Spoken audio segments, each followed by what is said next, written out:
Hammaga xayrli kun. Kanalimga xush kelibsiz. Bugun men sizlarga ribosomalar tuzilishi, vazifasi va ahamiyati haqida tushuntirib beraman. Ribosomalar barcha tirik hujayralarda uchraydigan donador tuzilmalar bo'lib, ular oqsil sintezi sodir bo'ladigan joy hisoblanadi. Shuning uchun ular oqsil fabrikalari deb ham ataladi. Ribosomalar RNK va oqsillardan tashkil topgan bo'lib, ular ribonukleoproteid deb ham ataladi. Ribosomalar ikki asosiy ko'rinishga ega. Erkin ribosomalar sitoplazmada erkin suzib yuradi. Yopishgan ribosomalar endoplazmatik tarmoqqa birikkan bo'ladi. Ribosomalar yadroning ichida hosil bo'ladi va yadro teshiklari orqali sitoplazmaga o'tadi. Ribosomalar tuzilishi. Ribosomalar o'lchami Svedberg birligida o'lchanadi. Eukaryotlarda ribosoma o'lchami sakson Svedberg bo'lib, bu ikkita birlikdan iborat. Katta birlik 60 Svedberg, kichik birlik esa 40 Svedbergdan iborat.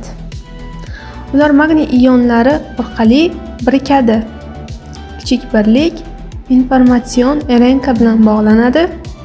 Katta birlik esa aminokislotalar o'rtasida peptid bog'lari hosil bo'lishini ta'minlaydi.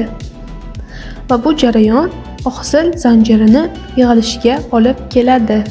Ribosomalar oqsil sintezida qanday ishtirok etadi? Oqsillar, fermentlar, tuzilmaviy qo'llab-quvvatlash, hujayra signallari kabi ko'plab muhim funksiyalarni bajaruvchi molekulalar hisoblanadi. Masalan, gemoglobin qizil qon tanachalarida bo'ladi va kislorod tashish uchun javob beradi. Yana boshqa bir misol sifatida insulin oshqozon osti bezida ishlab chiqariladigan gormon bo'lib, qondagi shakar miqdorini boshqarib turadi. Oqsil sintezi ikki bosqichda sodir bo'ladi. Transkripsiya. DNKdagi genetik ma'lumot informatsion RNKga ko'chiriladi.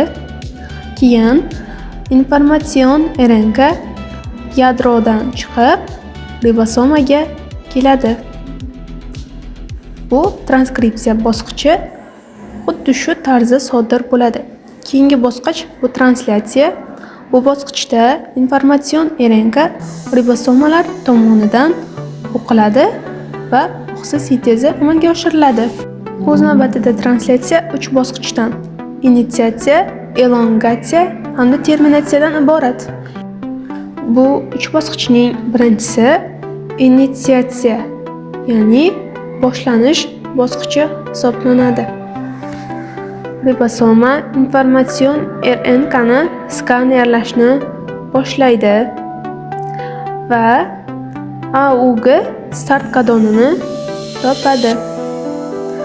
Bu kodon metionin aminokislotani bildiradi.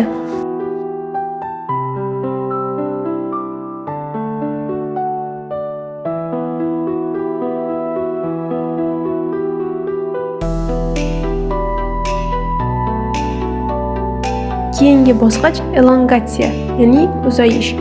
Transformatsion RNK o'zida olib kelgan aminokislotani mos kodonga olib borib joylashtiradi.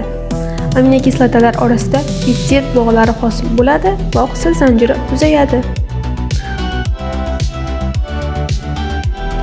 Keyingi bosqich bu terminatsiya, ya'ni yakunlanish.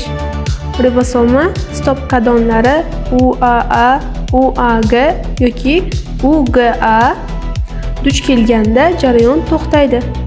Oqsil ribosomadan ajraladi va ribosoma yangi jarayon uchun tayyor bo'ladi.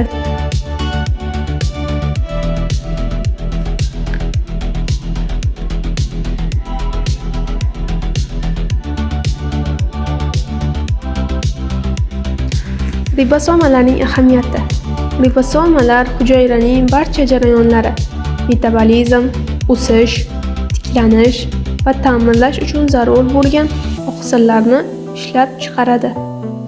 Oqsilga bo'lgan ehtiyoj qanchalik yuqori bo'lsa, ribosomalar ham shunchalik ko'p bo'ladi. Xulosa qilib aytganda, ribosomalar hujayrada oksil sintezini amalga oshiruvchi muhim organellardir.